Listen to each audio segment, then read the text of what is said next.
Saudara-saudari, selamat pagi, selamat datang di Renungan Pagi.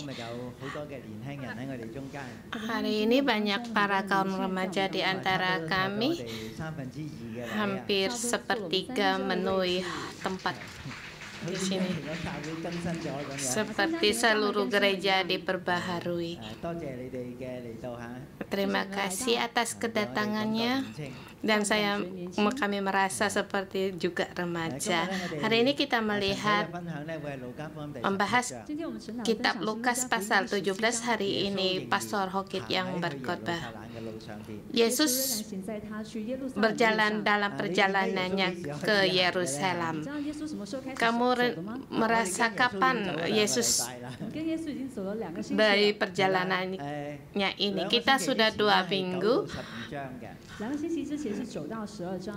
Dari 9 sampai 11 di situ mengatakan Yesus mengambil keputusan untuk menuju Yerusalem dan mengutus para muridnya untuk berjalan lebih awal. Itu berlalu 1 minggu dan 2 minggu kedua pasal 13 sampai dengan 16 kita membahas 4 pasal kitab, dan di dalam perjalanan sangat banyak orang yang mengikutinya, dan salah satu di Alkitab menuliskan sampai 10-an orang yang mengikutinya. Seperti kita di sini ada 500 orang, bukan 5.000, kemudian sampai puluhan ribu. Kamu bisa untuk merenungkan keadaan yang demikian. Karena itu perjalanan mereka dirasa untuk mengadakan hari Paskah. Di perjalanan puluhan ratus orang menjadi puluhan orang. Walaupun begitu banyak, mereka khawatir kalau datang ke Yerusalem tidak punya tempat penginapan, sehingga Yesus juga seminggu lebih awal tiba di Yerusalem. Dia cuma ditinggal di depannya Yerusalem, satu desa bernama Bethlehem. Mereka setiap hari dari Bethlehem sampai ke Yerusalem. Jadi kita bisa merenungkan satu keadaan yang demikian. Di kota yang penduduknya 60.000 menjadi 210 ribuan orang. Di sini satu keadaan yang sangat semarak dan juga yang menggedengkan. Dan dalam perjalanan muridnya mengikuti Yesus, di situ ada sebagian orang Farisi yang mengikuti Yesus, dan mereka juga sering sekali berada dalam pembicaraan bersama dengan Yesus. Dan hari ini juga kita bisa melihat Yesus sebenarnya berkata kepada murid-muridnya. Kita melihat di pasal 17 ayat 1, Yesus berkata kepada murid-muridnya, dan perkataan yang dibawa ini seluruh adalah pembicaraan Yesus bersama kepada muridnya. Tetapi sampai pasal 20 kamu bisa melihat orang-orang Farisi bertanya, apabila kerajaan Allah akan datang. Tiba-tiba mereka menyusup di situ di ayat. Di situ kembali Yesus berkata kepada muridnya di ayat 22 dan berkata kepada murid-muridnya, akan datang waktunya. Di seluruh ayat ini sebenarnya berkata kepada orang murid, tetapi di situ ada orang Farisi yang bertanya, dan tetapi akhirnya juga kembali kepada murid-muridnya. Kita jangan meremehkan orang Farisi. Mereka adalah orang juga punya pandangan, dan juga mereka juga kaya. Yesus berkata kepada muridnya, janganlah menginginkan akar harta dunia. Orang yang demikian, kita melihat hubungan antara orang Farisi dan Yesus seperti musuhnya Yesus. Bukan seorang tetapi sekelompok. Bahkan di antara mereka, pemimpin mereka pernah mengundang Yesus untuk makan. Dan di jamuan makan itu bagaimana untuk dalam menghadiri pesta jamuan, seperti bagaimana di perjamuan kerajaan sorga, bagaimana tuannya yang mengundang orang-orang dan mengutus hambanya untuk mengundang orang di jalan-jalan untuk menghadiri pesta perjamuan. Kita kembali di pasal 17, ada murid dan orang Farisi. Apa tema yang dikatakan? Menerangkan, yaitu tentang kerajaan Allah. Saya memberi tema pasal ini, kerajaan Allah dalam perjalanan. Yesus belum sampai di Yerusalem. Di sini setengah kerajaan Allah dalam perjalanan, boleh dikatakan yes, but yes. Di sini dipertanyakan akan sudah datangkah kerajaan Allah, tetapi di sini kan sudah. Di sini semacam satu yang terkatung-katung. Saya ingat waktu saya sekolah di Alkitab, mau atau tidak, dia sudah tiba, tetapi belum seluruhnya digenapi. Mengapa seperti ada yang terkatung-katung? Karena di sini Yesus menjawab orang Farisi. Kita melihat di pasal 20, apabila kerajaan Allah akan datang. Di sini mereka tidak merasakan akan kerajaan Allah akan datang. Sesungguhnya sudah di depan mata. Yesus menjawab, sesungguhnya ada di antara kamu. Pada saat kamu tidak merasakan kerajaan Allah sudah datang. Mengapa Farisi merasa seperti kerajaan Allah tidak datang?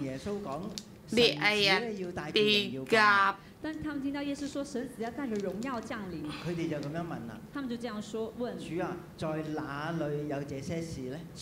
mereka bertanya, di manakah?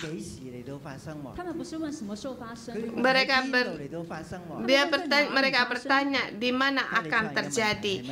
Apa masalah dari orang Farisi, yaitu kapan? Tapi apa yang ditanyakan oleh muridnya, di mana terjadi? Hari ini pertanyaan yang harus dijawab oleh Yesus.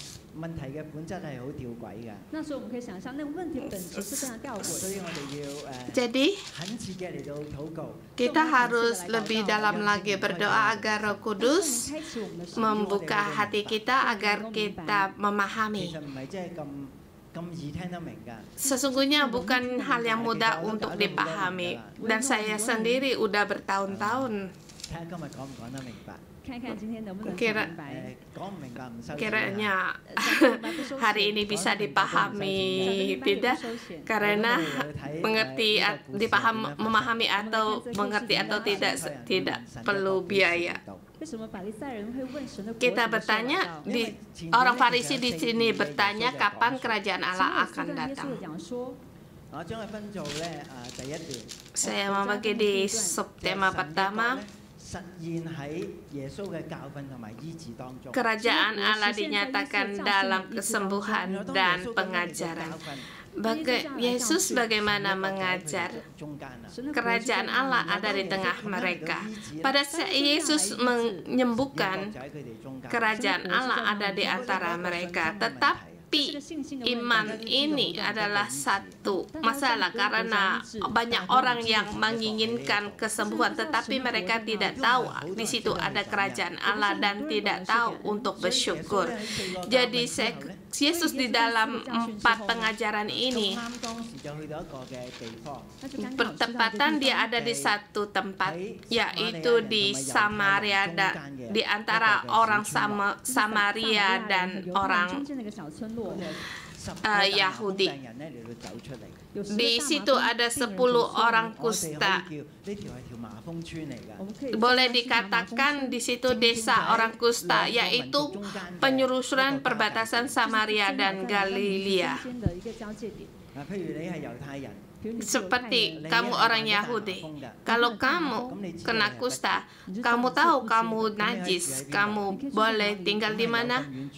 Yaitu seberapa jauh kamu bisa tinggal, di situlah kamu tinggal, yaitu di perbatasan. Kalau kamu orang Samaria, kamu juga kena kusta, kamu akan tinggal di mana?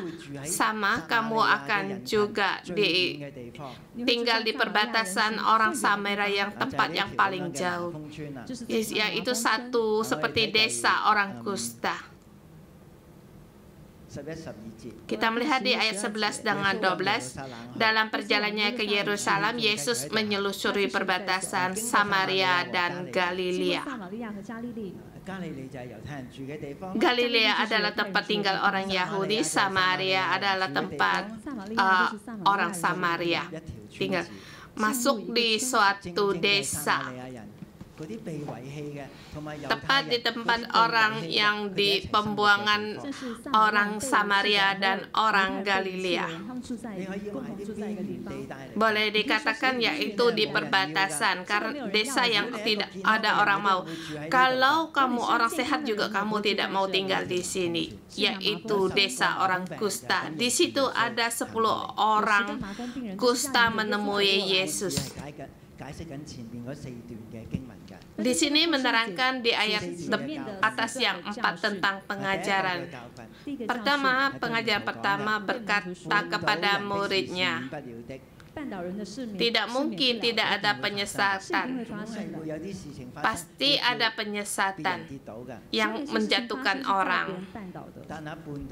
Tetapi celakalah orang yang mengadakannya. Jangan mengira kamu bisa aman untuk melewati. Mungkin kamu adalah orang yang mencelakakan orang. Tetap mungkin kamu bukan orang yang merencanakan. Tetapi kamu mendengar berita ini, sebanyak orang mendengar. Yang seperti katakan, yaitu berita. Kamu terus untuk menyebarkannya. Bukankah kamu adalah satu orang yang menyesatkan? Mungkin bukan kamu, memang bukan kamu yang mengadakannya, tetapi karena kamu yang menyebarkan berita ini sehingga menyesatkan orang. Jadi di sini Yesus berkata, celakalah orang yang mengadakannya. Dan Yesus berkata, ada lebih baiknya baginya jika sebuah batu kilangan diikat pada leher dan dilempar ke dalam laut. Satu peringatan yang sangat tegas. Seperti para muridnya, siapa yang berebut menjadi siapa yang paling besar.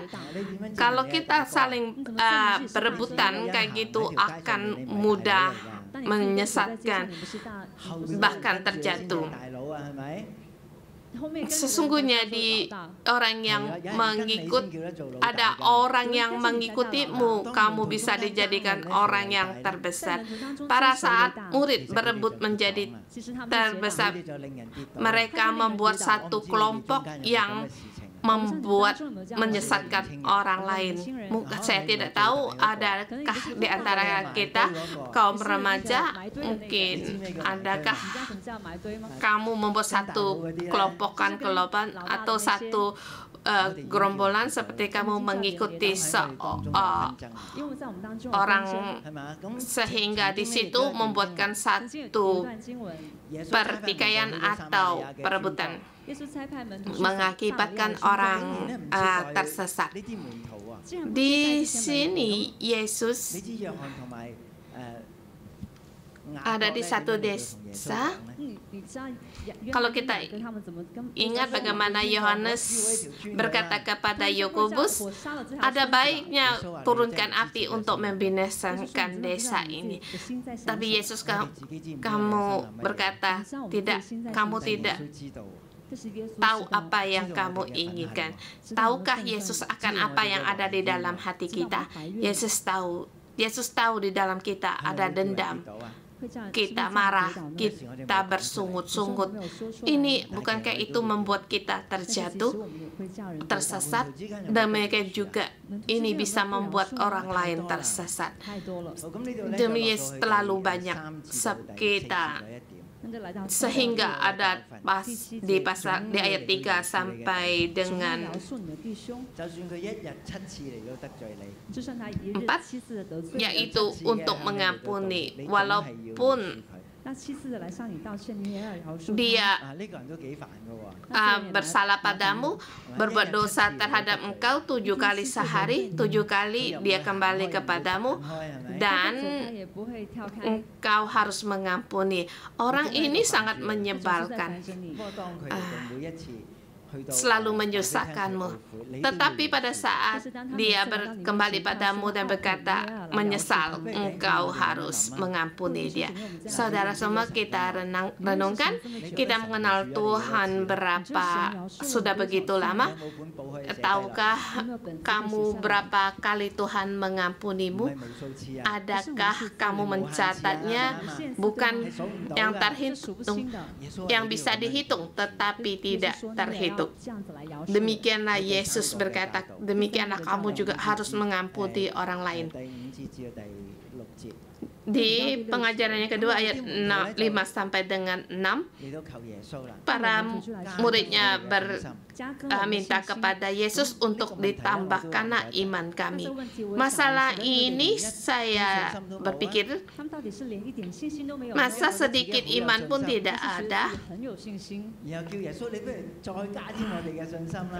Atau mereka punya iman untuk menyuruh Yesus tambahkanlah iman kami? Kamu merasa kamu orang golongan yang mana? Kamu sedikit iman pun tidak ada, atau kamu sangat besar imannya? Kalau Yesus, kalau kamu tambahkan iman pada kamu, itu sangat baik.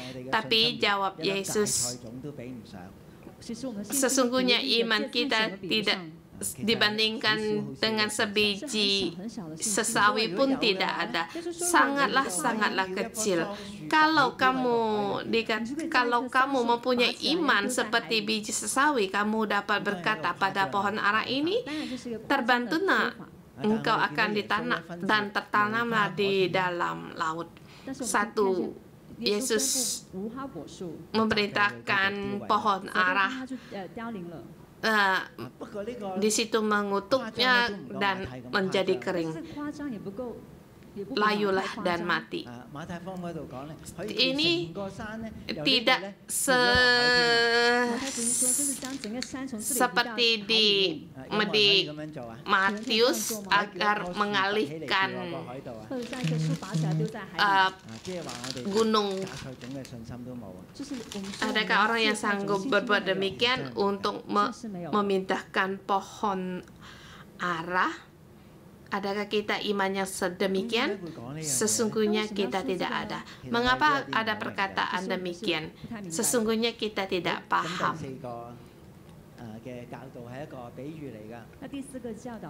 Pengajaran yang keempat, satu perumpamaan, yaitu ada seorang hamba yang selesai bekerja di ladang. Adakah tuannya berkata kepada hambanya, segeralah, mari segeralah makan. Satu yang sangat baik sekali. Tapi Yesus berkata tidak ada orang yang berbuat demikian. Walaupun dia meninggalkan pekerjaannya di ladang pulang, pasti akan berkata, kamu sediakan makanan bagiku. Ikatlah pinggangmu dan layanilah aku sampai aku selesai makan dan minum. Barulah engkau boleh makan. Karena dia adalah hamba, bukan teman. Walaupun hamba ini sangat capek, sangat lelah, tetapi layak untuk segera makan. Hamba selesai mengerjakan semua ini. Adakah hamba berkata untuk berterima kasih? Adakah? Yesus berkata, tidak ada. Inilah yang adalah hamba. Tuan dan hamba ada perbedaan. Di ayat ke-10 dikatakan alasannya.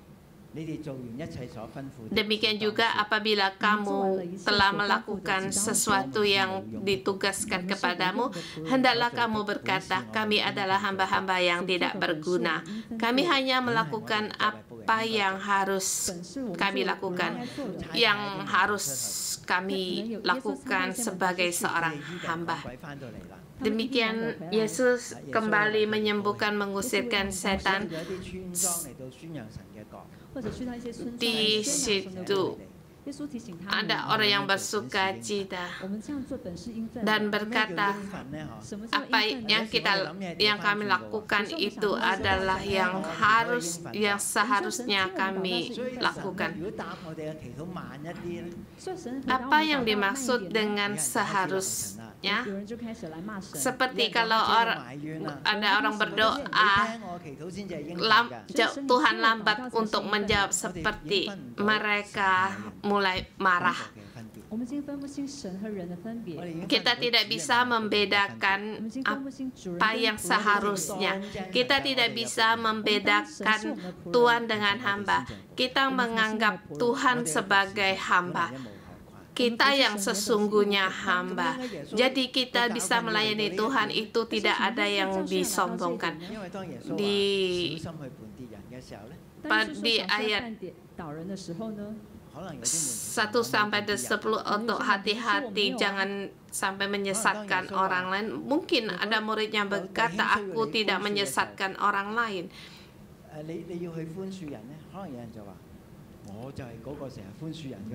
Mungkin pada saat kamu disuruh mengampuni orang lain, kamu akan berkata, aku orang yang sering-sering mengampuni orang lain.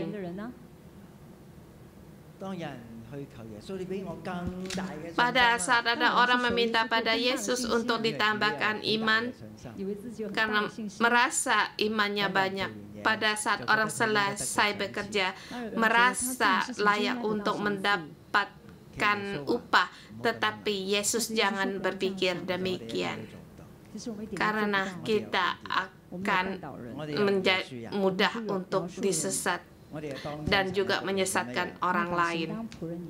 Kita harus seperti seorang hamba. Kita jangan mengira kita punya iman. Jangan merasa benar sendiri. Yesus berkata kepada murid-muridnya dan juga kepada para orang Farisi, bagi orang yang merasa benar sendiri, dan sesungguhnya berkata kepada kita pada hari di saat ini.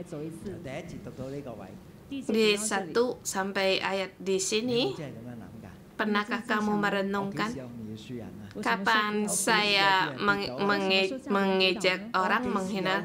Kapan aku bisa menyesatkan orang lain? Kapan saya menganggap Tuhan itu hamba?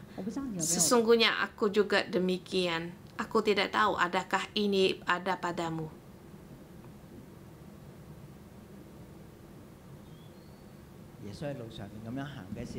Yesus dalam perjalanannya sampai di perbatasan Samaria dan Galilea. Di subtema ke-5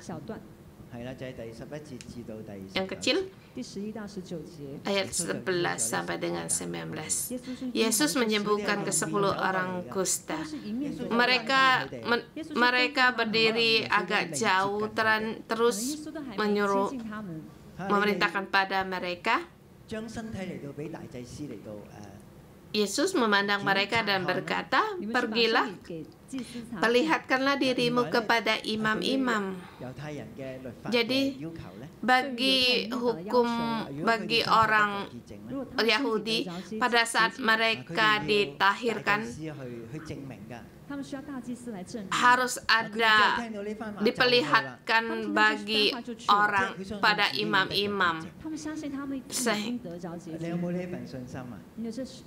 Tetapi adakah kamu punya iman seperti saat diperintahkan Yesus? Banyak sekali terhadap firman-Nya Tuhan Yesus, kita kadang tidak punya reaksi, dan juga dalam tindakan kita juga sangat jauh. 10 orang kusta ini mendengar perintah dari Yesus, mereka pun pergi. Pada saat mereka pergi, mereka pun menjadi tahir. Ini adalah sebagian dari cerita.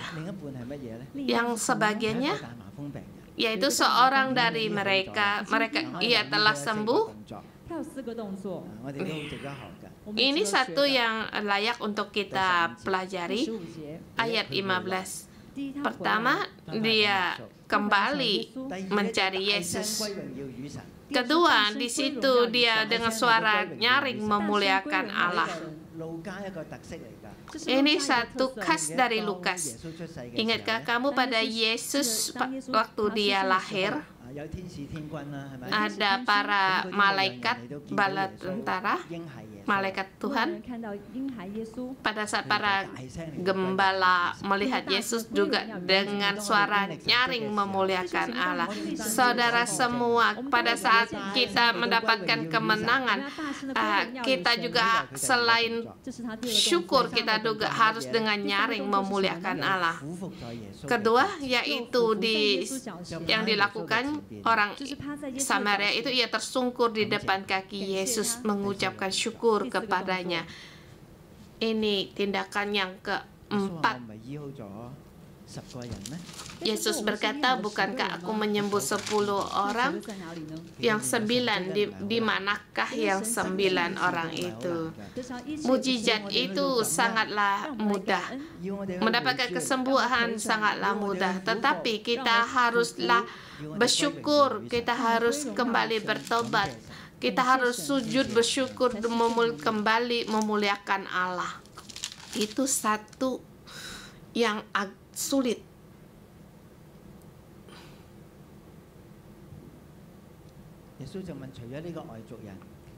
Yesus berkata, selain orang asing ini, tidak adakah orang yang kembali untuk memuliakan Allah?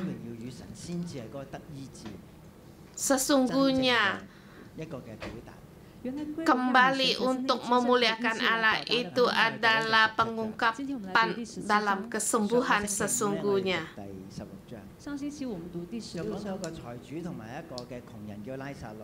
Kita pernah menerangkan tentang Lazarus dengan seorang yang kaya, berkata, di sini sangat panas,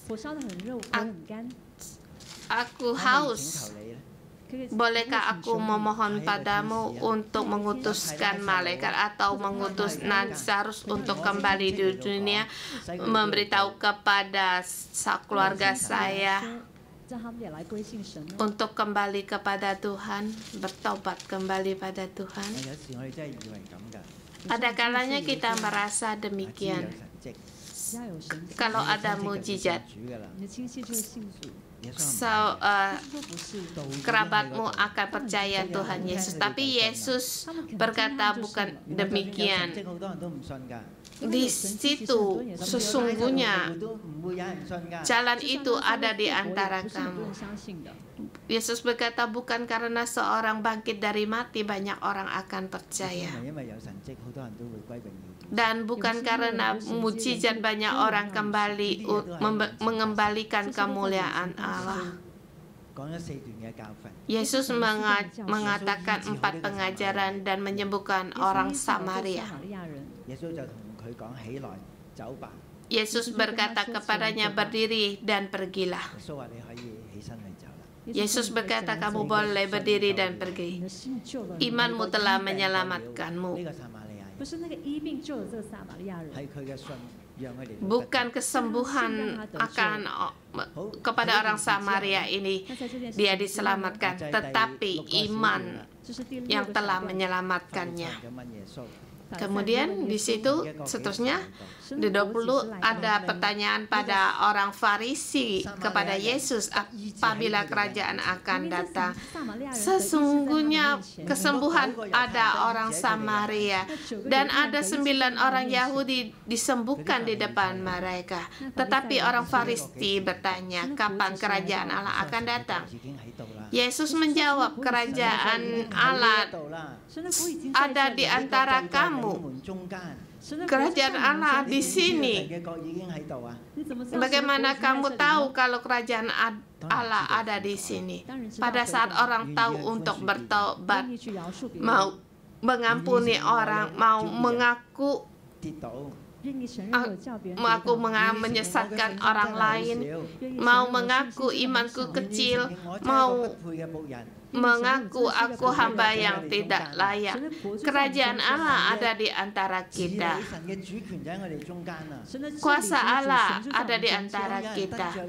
Pada saat orang mendapatkan penyakit disembuhkan, dia bisa kembali kepada Tuhan. Tuhan ada di antara kita. Kerajaan Allah ada di antara kita. Jadi pada saat orang Farisi bertanya demikian, mereka mengira itu yang masa depan yang akan terjadi. Kamu lihat, kamu melihat mujizat, kamu melihat pengajaran dari Tuhan. Kerajaan Allah di antara kita. Jangan lagi bertanya, lihat di mana, lihatlah di mana, yaitu di depan matamu. Kerajaan Allah ada di antara kamu. Saudara semua juga ini memberikan tantangan bagi kita. Pada saat kita mau mengaku hidup kita ada masalah-masalah yang demikian, kita mengaku kita tidak cukup. Pada saat kita mendapatkan kesembuhan, kita mengembalikan kemuliaan bagi Allah.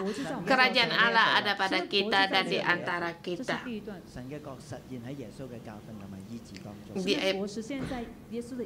Kerajaan Allah ada di antara Yesus dalam mengadakan penyembuhan.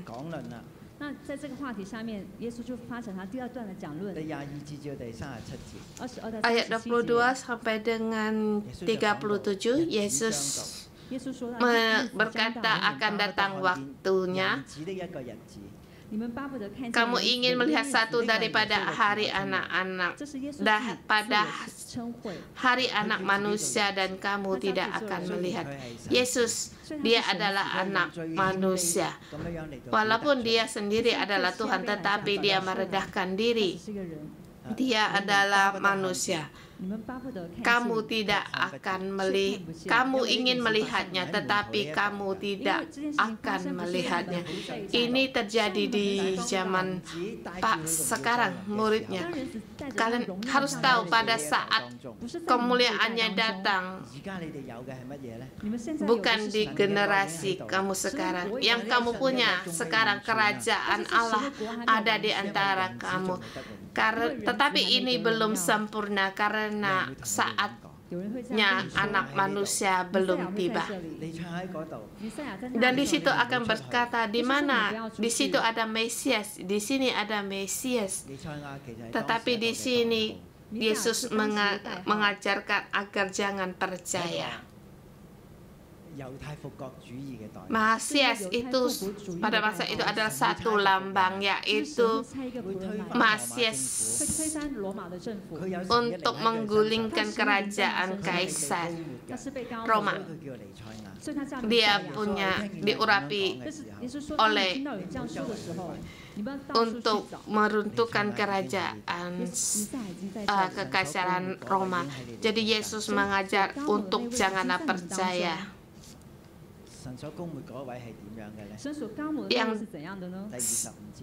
Yang diurapi Tuhan itu siapa? Di ayat 25,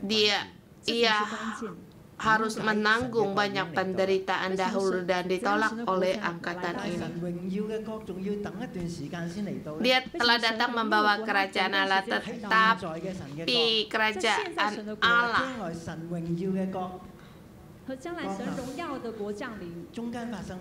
apa yang terjadi pada saat kerajaan Allah yang akan datang lagi, yaitu pada saat anak manusia membawa kemuliaannya. Jangan kamu bertanya dari sebab sama dari ujung langit yang satu ke ujung langit yang langit, seperti kilat memancarkan.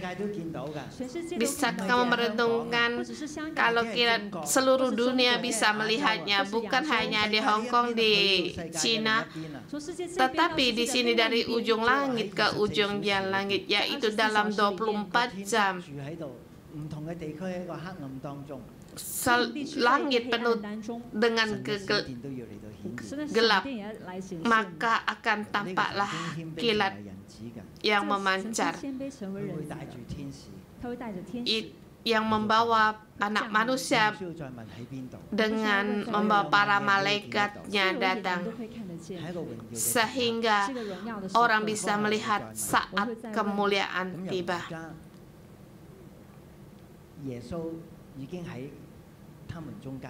Di sini bertanya, Yesus ada di antara mereka. Pada masa depan Dia akan datang. Apa yang akan terjadi?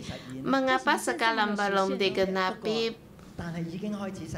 Tetapi sepertinya mulai dinyatakan, karena kamu bisa melihat banyak yang disembuhkan, setan diusir.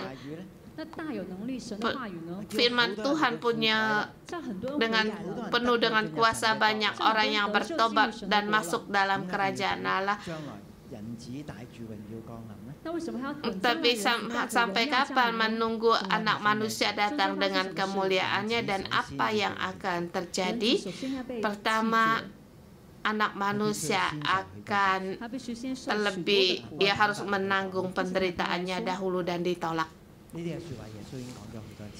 Perkataan ini telah dikatakan Yesus berulang kali. Para muridnya yang tidak ingin mendengarnya. Tapi Yesus harus menuju ke Yerusalem, bukan hanya menderita dan mati, tetapi juga dia dibangkitkan dan mendapatkan kemuliaan dan diangkat di langit. Setelah diangkat langit, di dalam proses di antara kamu dan aku, Dia bukan menghilang di langit. Dia memberi agar seluruh dunia mendapatkan Injil, yaitu mendapatkan kuasa kerajaan Allah. Yesus membawa kemuliaannya datang. Kita ajak angkatan di antara sekarang. Kerajaan Allah telah datang. Iya, sudah datang.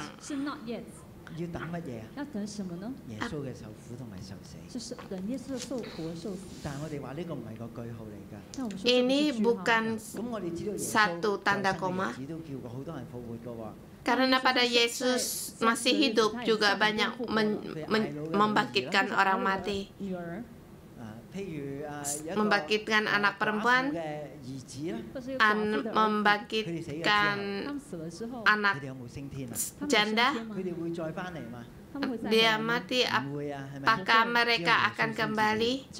Dia telah mati, apakah dia akan kembali? Tidak, mereka tidak akan kembali lagi selain daripada Yesus.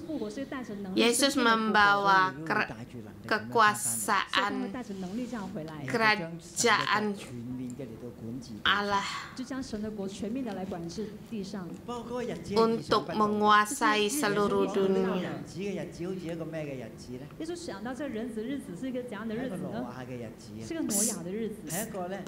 Tapi di sini kapan akan terjadi? Dikatakan seperti di zaman Nuh. Apa di zamannya di situ, yaitu untuk mempersiapkan bahtera, tetapi orang-orang mentertawakan dia, mereka makan dan minum dan dikawini. Kamu dan aku apakah juga makan dan minum dan juga dikawinkan? Kita mengatakan ini satu yang normal dalam hidup kita. Kita tidak punya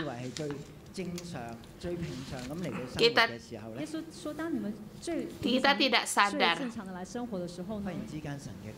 Pada saat kita tidak menyadari, tiba-tiba datanglah kerajaan Tuhan, anak manusia datang. Di sini sama seperti kilat memancar dari ujung langit dari yang satu ke ujung yang lain. Tidak perlu bertanya di manakah dia. Dan juga Yesus memberikan contoh seperti zaman Lot, yaitu api belerang turun dari langit, yaitu hujan api dan hujan belerang dari langit yang membinasakan semua orang. Sama mereka juga makan, minum. Mereka juga membeli, menjual, menanam, membangun. Sama seperti kita. Saat ini juga kita juga makan dan minum, kita menjual, kita pengen beli rumah. Satu hari yang tidak kita sadari, dia pasti akan datang. Kita sampai di sini. Yesus memberitahukan kita untuk berwaspada, menyiapkan hati kita. Saya meneruskan yang terakhir juga, di antara dua orang akan diambil, tidur dan dua orang tidur, seorang akan menghilang. Pada saat di ladang seorang akan hilang dan yang satu ditinggalkan. Tiba-tiba orang yang bersamamu menghilang, orang rumahmu menghilang, atau kamu sendiri menghilang. Apa yang terjadi pada saat kerajaan anak manusia datang adalah hari penghakiman bagi yang percaya dan yang tidak percaya. Mereka akan dipisahkan. Kamu yang ditinggalkan atau yang menghilang itu? Ini adalah pilihan darimu. Kamu bisa mendengar, kamu punya respon untuk mempersiapkan diri sendiri. Kamu yang akan menghilang itu. Tapi kamu mendengar seperti tidak ada apa-apa. Kita punya pekerjaan, kita masih makan dan minum dan hidup dalam kebiasaan kita. Tapi Yesus akan datang. Jadi terhadap pengajaran Yesus kita tidak punya reaksi. Maka kita yang akan ditinggalkan itu. Ini adalah tantangan yang diberikan Yesus kepada kita. Di mana di situ berada. Maka di situ Yesus menjawab, di mana muridnya bertanya kepada Yesus, di manakah itu Tuhan? Jawaban Yesus berkata, di mana ada mayat, di situ berkerumunan burung nasar. Di situ kamu melihat. Di sini kapan manusia akan datang, kamu akan melihat di situ burung nasar berkerumunan. Tuhan untuk memberkati firman-Nya. Mari kita memuji Tuhan.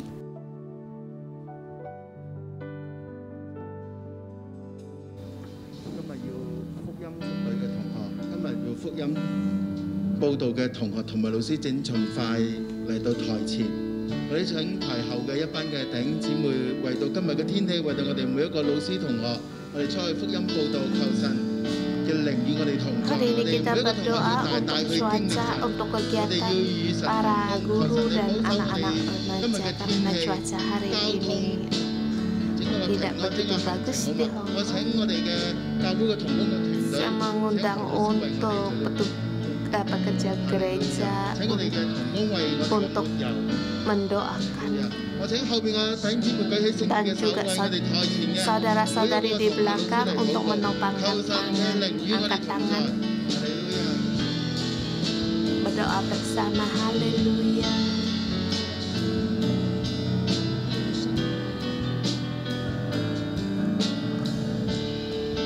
Haleluya, Yesus, Yesus, kami bersyukur dan berterima kasih. Yesus, kami mau memuji-Mu, kami mau menyembah-Mu karena Engkau adalah Raja.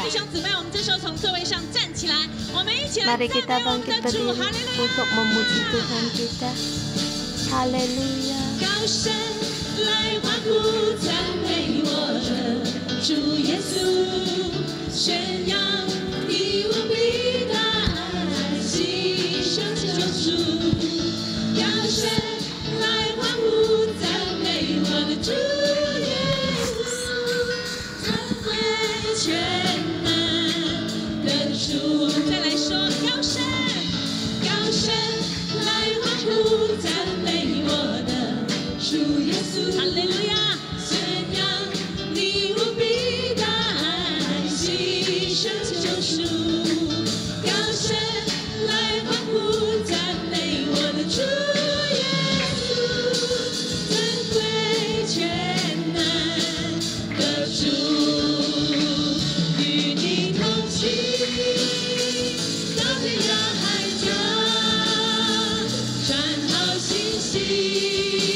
Kerajaan Allah di mana? Ya, di sini.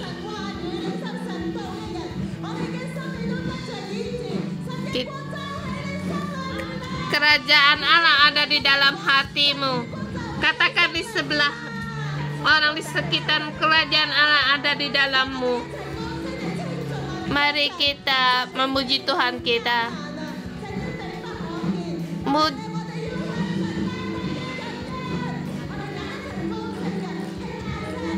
Kita harus memuji Tuhan kita, bersyukur pada Tuhan. Kita bersyukur kita mendapatkan pemulihan, perhubungan kita dipulihkan, kita mendapat kesembuhan, kita bersyukur kepada Tuhan. Tuhan berterima kasih ya Bapak. Tuhan, kerajaan-Mu ada di antara kami, di antara kami.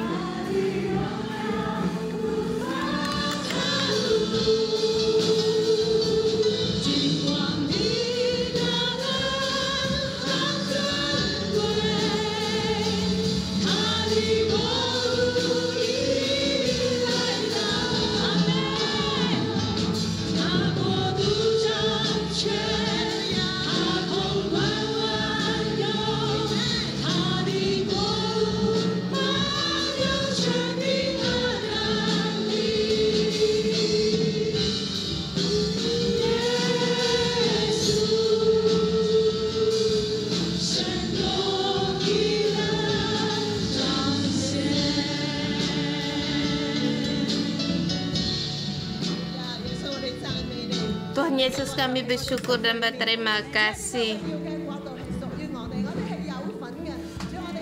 Kemuliaan kerajaan-Mu, kami pun juga ada bagian.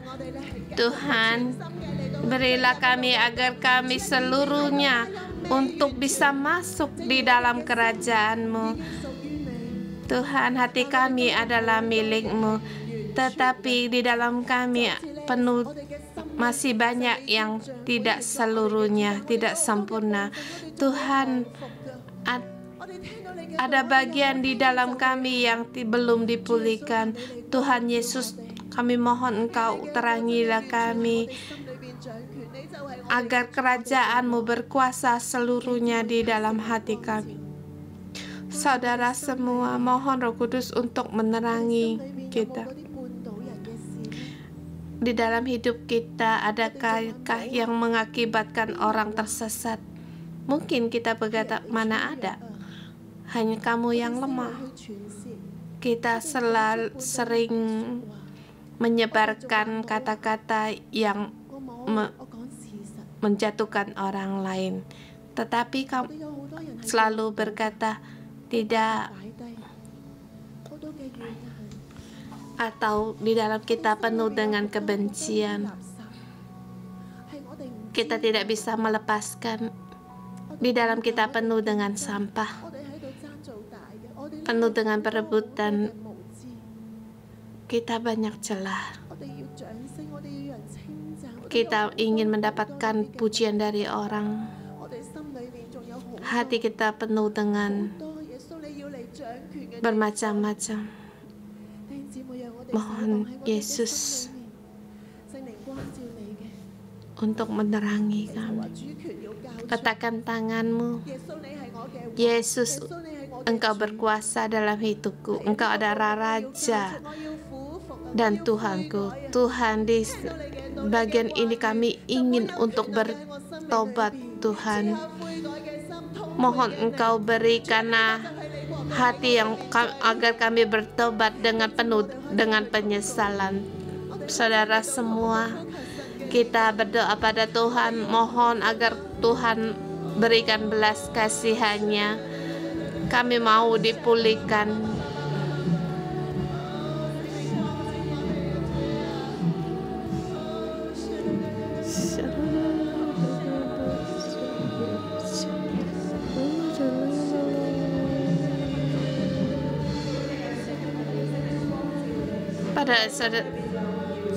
Kalau Roh Kudus menerangimu di dalam hatimu tidak mengampuni, kamu saling membanding-bandingkan, menjatuhkan sehingga menjatuhkan orang lain, menyesatkan orang lain. Kita berdoa, kita kembali lagi untuk bertobat. Tuhan, kami mau menjadi orang yang bertobat. Orang yang kembali bertobat itu, Tuhan, bukan kami menanti orang untuk berbuat baik, tetapi aku mau melepaskan orang ini agar tidak lagi menjadi duri dalam hidupku. Bukan lagi aku berkata kapan, karena jadwal waktu ini bukan lagi milikku, tetapi ini milik-Mu ya Tuhan. Engkau yang menentukan kapan Engkau memberkatiku. Engkau berkatilah. Dalam hatiku, aku giat bekerja. Mengapa Engkau tidak memberkati? Tetapi Tuhan, hari ini kami lepaskan semuanya ini. Tuhan, terima kasih. Kalau di dalam hatimu kamu merasa Tuhan layak layak untuk melakukan tetapi semua ini tidak terjadi dalam hidupmu. Kita lepaskan semua itu.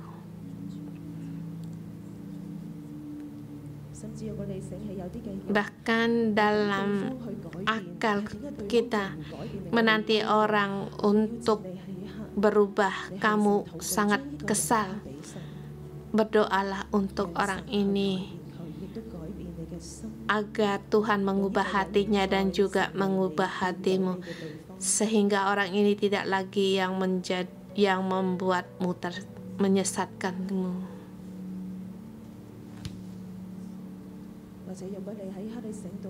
Atau saat ini ada orang yang bekerja, kamu buatmu menjadi kesal sekali, sehingga tidak tersadari kamu menggosipkan. Di saat ini kamu di hadapan Tuhan mengambil keputusan, segala akal budimu tidak lagi difokuskan pada orang ini. Pikiranmu kembali kepada Tuhan untuk merenungkan Tuhan dan mengadakan perubahan. Hari ini, mengapa orang ini menyesatkan aku, mengapa membuat aku kesal? Tetapi hari ini kita harus berubah. Tuhan, mata kami hanya terpandang padamu, hanya melihatmu. Kita berdoa untuk hati pikiran kita agar mata hati kita lebih banyak tertuju kepada Tuhan. Tuhan Yesus, terima kasih atas anugerah-Mu. Tuhan, kami datang di hadap-Mu. Kami menyesatkan orang lain. Kami melihat orang yang menyakiti kami, yang mengesalkan kami. Tuhan, kami bisa berdiri di sini, kami hanya mau melihat bagaimana kasih karunia-Mu. Yesus, tidak semua itu bukan urusan orang lain, tetapi ini adalah kami sendiri. Kami bersalah kepadamu. Tuhan, kamu mau lepaskan segalanya ini. Tuhan, tolonglah kami, bantulah kami. Tuhan, kalau tiada dari anugerah karunia-Mu, kami tidak bisa berubah. Kami tidak bisa tahu betapa kami lemah. Kalau tidak karena anugerah-Mu, Yesus, kami tidak bisa lagi berdiri di hadapan-Mu. Tuhan, hari ini memohon Engkau membantu kami. Bantulah aku ya Tuhan. Bantulah aku karena agar aku tertuju padamu, agar melihat anugerah dari-Mu. Yesus, mohon Engkau untuk membantuku.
apakah kerajaan Allah seluruhnya sudah digenapi?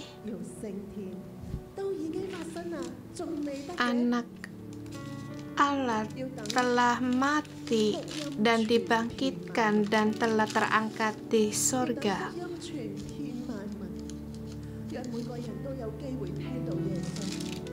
Tapi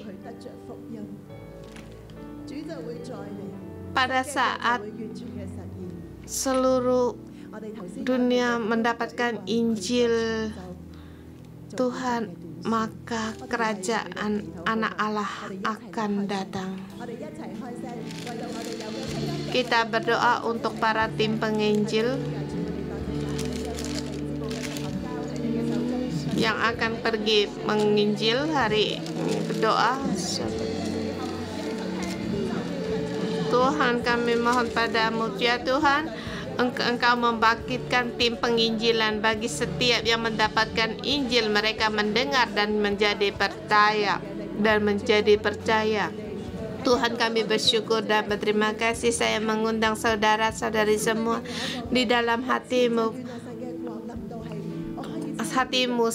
ingin ada bagian dalam kerajaan surga, ingin menjadikan ikut dalam penginjilan, atau kamu menjadikan untuk menjadi orang yang mengabarkan Injil. Angkat tanganmu agar di sini kita berdoa. Kamu datang di hadapan Tuhan, berkata pada Tuhan, aku mau menjadi seorang penginjil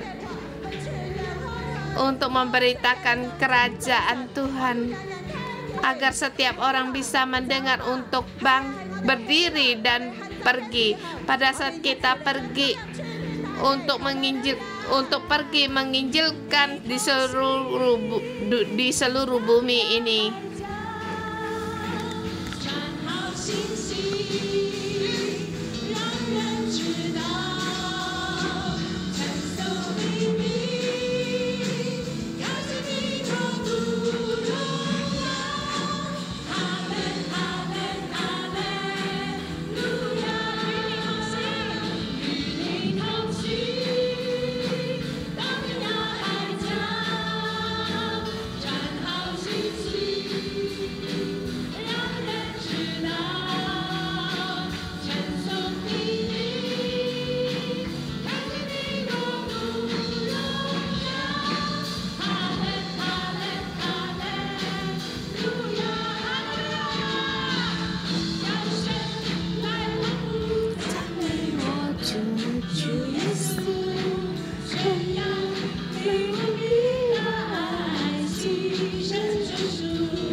Haleluya.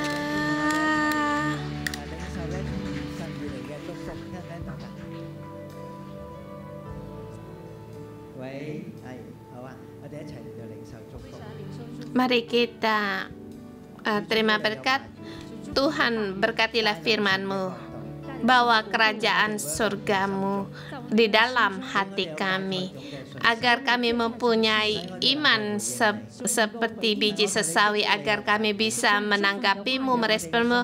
Tuhan, berkatilah firman-Mu agar dalam penantian kerajaan-Mu, agar kami bisa normal untuk hidup dan menanti hari yang tidak diduga. Engkau pasti akan kembali. Yesus, kami menanti-Mu.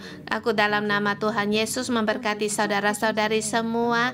Hati yang menanti selalu ada di dalam hati-Mu. Dalam nama Tuhan Yesus memberkati-Mu. Amin. Doa pagi sampai di sini. Tuhan memberkati.